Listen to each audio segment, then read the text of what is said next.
we are recording on this evening, so thanks very much for joining me. So I just thought quickly, well, not quickly. What we're going to run through this evening is kind of week two of this 5-week process of community design.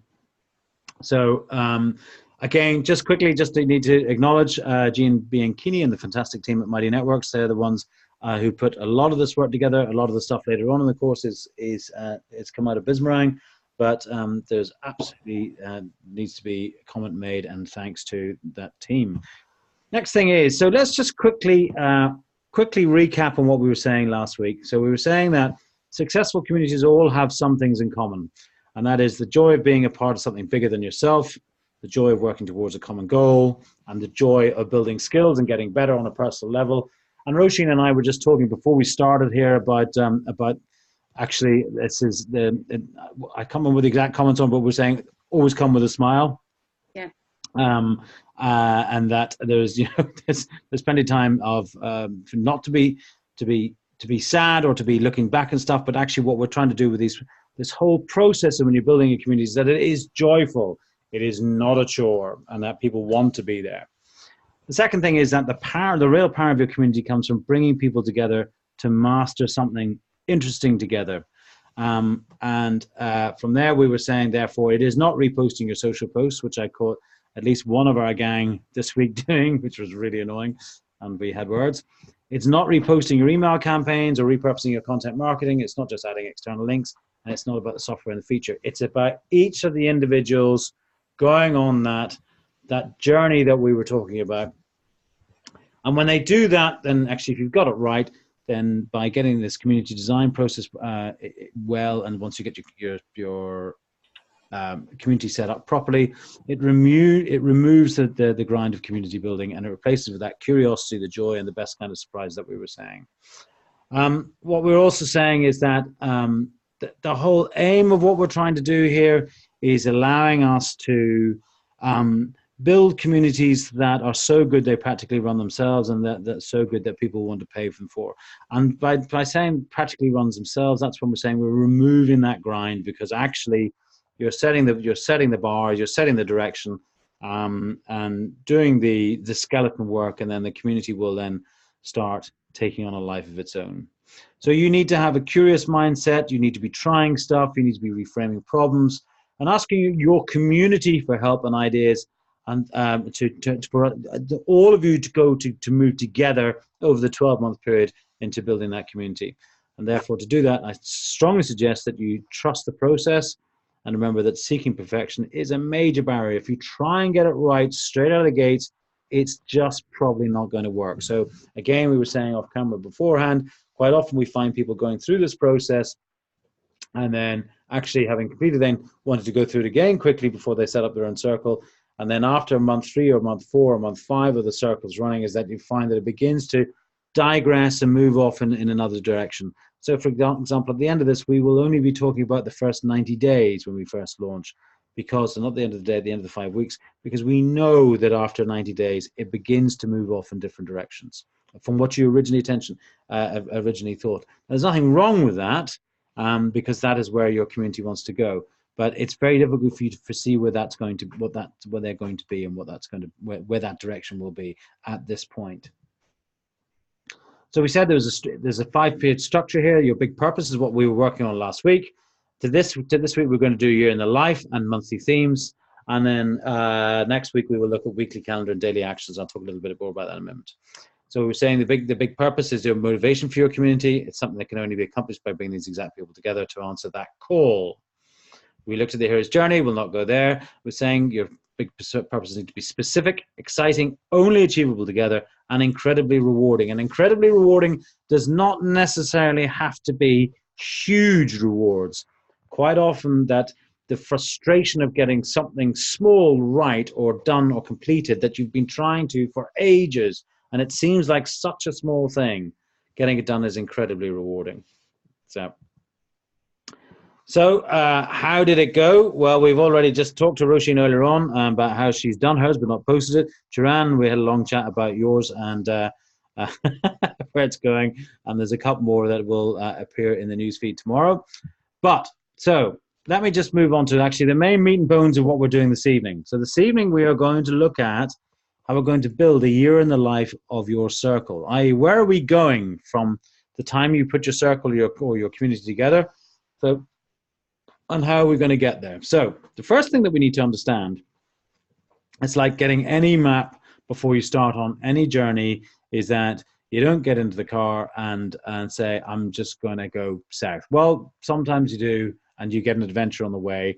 But most people go, I'd like to go to Cork, or if I'm in the States, I'd like to go to Mexico, or whatever. We're going from here to here. Or I don't go to the airport going, not quite sure where I'm going to go. I'll just get on a flight going somewhere.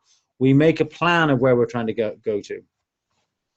So what we need to understand is what results will your members and yourself get by going on this journey. So we need to start off of what do we want to achieve, okay? And those results will fall into three categories. And we've got two examples here, but the three categories. And the first ones are, what results will the members have when they get there? I.e., will they have better networking opportunities in their local area, or will they have turned around their mental health or built their confidence, or whatever it may be? Will they have built their own marketing plan, or whatever it may be? So what are the benefits that your members are going to achieve in that 12-month period? And again, it might be that just that small thing that is just bugging you, that they just needs to be achieved, all right? That's the first thing. And then what are the results for the circle? I.e., how many members do we think we're going to need? Or how much revenue is it going to have? Or what do I want that circle to look like or to achieve? So it's about that. Do I want this circle to be famous, for example? Do I want this circle to have 10,000 members worldwide in 3 years' time? Shane McCann gives a very good example of when he first started his Facebook group, and that where he first started and he had 10 members, and he said in early October 2017, I think it was, and he said to those 10 members of that Facebook group, by Christmas we're going to have 1,000 members, okay? And he got so down that he actually wrote it down on a piece of A4 paper, and he stuck it on the ceiling above his bed, so that when he woke up in the morning, as did his wife, he would see, there you go, we will have 1,000 members. All right. He actually did do it the weekend before Christmas, so it was achieved. But the point being is that's what he wanted for that circle. And thirdly, the bit that is quite often forgotten about is it's your circle or your community. You started it, although it's all driven by the members' needs and requirements and the members' input and all those little bits that we'll come on to later on. But actually, what do you need out of it? Okay, what do you need out of it? Because if you're not getting what's needed out of it, for us at Bismarang, and I'm sorry, I know there's people who will be watching this recording who are not necessarily building Bismarang circles, but for us in Bismarang, that host in the middle is absolutely core. It is why we are refusing to have any AI on our system for the time being, because for us, the host is absolutely core to the way the business works. And as a consequence, then it has to be good for you. That's why, for example, we give the vast majority of our revenue from our circles go back to our circle host. Whether we started a circle or not, it goes back to the host, because that host needs to be gaining real benefit from themselves, not just on the money side, but they need to be achieving what they want to achieve out of it. Because if that host isn't there, then the circle or community will die. Okay. So a bit like, again, Turan, we were talking earlier on about different circles that are presently in Bismarang and that are inoperative and inactive because actually those circle hosts weren't getting out of it what they wanted, what they expected. So what creates these results? So we've mentioned the results that we thought that we wanted to achieve, and then how do we achieve those results? Well, there's three pillars of generating wisdom, as we call it here. And the first thing is monthly themes. And monthly themes are where we keep it interesting for the whole year.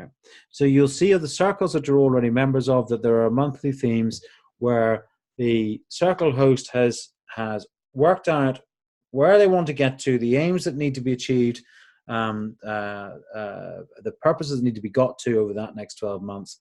And they have worked out monthly themes that are going to ladder up towards that. And I'll come on to that in a lot more detail in a minute. The weekly calendar is where we keep it regular and we build habits for both hosts and members. So you will see that in fact, we get into the habit. So typical one element of a weekly calendar is that every Tuesday evening, I'm here, 8 o'clock, this is what we do, okay? And people know every Tuesday evening, well, not as many as should do, but you'll find later on that every evening, every Tuesday evening, we're here at 8 o'clock. Sorry, my camera's just gone down, but I'm still here. You'll find that, for example, in the Circle Leader Circle, we are in the habit of every Thursday at 2 o'clock, at 2 p.m. in the afternoon, we meet online at another Zoom call. That's because it's there, every time. I have my 2 o'clock on Tuesdays with Alison Matthews to kick my ass, but it's there, and I know it just happens every time. So weekly calendar is extremely important, and I say it's where we keep it regular and we build habits. And then daily actions, and this is where we get members talking within the circle. And this is where you really remove the burden from the host of that constant drag of having to do something interesting, because you're not there as an entertainer, you're there as a facilitator, and it's that facilitating those daily actions of those little contributions from the other members that will really drive the engagement within your community, which will keep it alive and moving forward. So 2 out of those 3 we're going to leave until next week: the weekly calendar and the daily actions. So we're now going to look at monthly themes. So monthly themes, then they need to have a couple of things about them. The first is that they need to support and ladder up to your big purpose. So the big purpose that you have produced up till now, this is where it's going to come back into be quite important. And they also need to fit together and build on each other. Okay, they don't need to be sequential, because quite often, certainly in the first year, your membership will be building and building and building and building and building and building. So if what you're doing needs to be done sequentially, then it's probably best to do it as a course. And you say, start here, you'll work your way through. In a community, it's not. It's about all the weekly theme, or all the monthly themes are really interesting and useful in themselves, and they can stand alone, but they do ladder up to your bigger purpose. But they don't necessarily have to. You might get 2 months that work in coordination with each other sequentially, but other than that, they should be able to stand on their own. And the last thing is they really must be challenging and important. Okay, they can be big enough, and we talked about this a bit last week. They need to be big enough that they can stay in a month of content and conversation, but you want your monthly themes to spark rich conversation and for people to share their stories, experiences, ideas, and challenges in pursuit of that theme. Okay, so we was talking about, in fact, we set this hero's journey, which is quite a thing at the start. And so you're about to ask these members of your community to come on that journey with you. So it has to be a challenge. It has to be important, because otherwise they won't. They just won't. They'll do it for a couple of weeks and then not show up. So it's actually relatively simple in theory. You'll see there's a bit more work to it in a minute, which we'll cover in a second. But essentially, your monthly themes can be laid out something like this. So here's an example of one similar to ours. So we started that in July, or in month 1, defining or refining your product is the theme. In the second month, and it happens to be in August, this example, we're going to have an example. We're going to have a theme of getting customers. The following month is standing out from the competition, holiday and sales planning, etc., all the way through. Particularly if you remember the Belfast Local Circle, you'll understand and see the themes that Shane has built, and it is taking you all the way through for that local circle. So I'm going to show you this slide again. Sorry, well, no, I'll come to that in a second. So you're going to take 3 steps in your homework this week. The first thing you're going to do is you're going to list all your desired results for your members and for your circle and for you yourself. So you list them all down in whatever order you want. Just get them down on a piece of paper. Then select your top 3. And you need to narrow down to the specific, actionable, achievable goals or results that we want from 12 months from now. So remember, this is the results that we need to get. These aren't the themes, these are the results that we want to get. So sorry, the slide is slightly confusing there. We're building our monthly themes here, but at this stage, we are just understanding what 3 results we want to achieve over that 12-month period.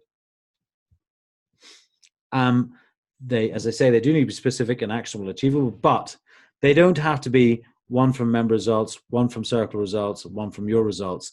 They can be 2 from one and 1 from the other, or all 3 from one if you particularly want. If you just need to have those 3 main results that you want to achieve over that next 12 months written down. Then, and only then, when you have those 3 results that you want to achieve, you're going to write down 25 potential monthly themes. And that sounds like a lot. But actually, once you get into it and you turn off your distractions for an hour and let your brain get bored, well, the way I do is I let my brain get bored. Joanne might have another way of making you concentrate. And then write down as many ideas as you can. You'll find the first 5 or 6 are quite easy. The next 6 are a little bit more difficult, but then it just begins to flow. And you will hit 24, 25, 30, actually no problem at all. I promise you, you will.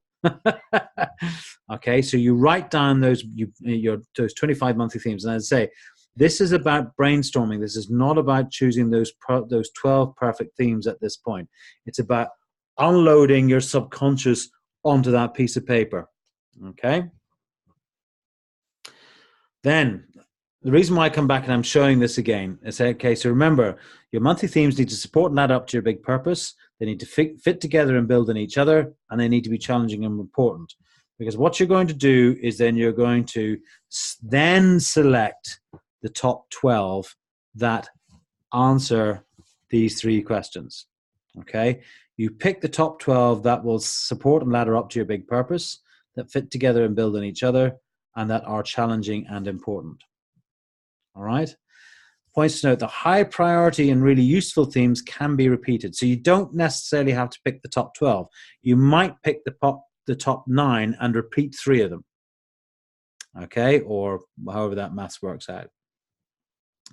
The other point is that take account of the macro needs at certain times of the year. So for example, in this one, this actually came from the States.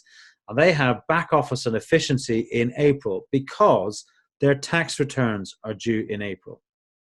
Okay, so they've understood what's going on in this community and around this community, what are the macro needs, and they bring them in at that point. Okay, and be aware of other events in the calendar. So maybe Christmas, for example, or in this one, for example, we have goals and goal setting in January, because we know that we all come out of Christmas and go, right, this year I'm going to.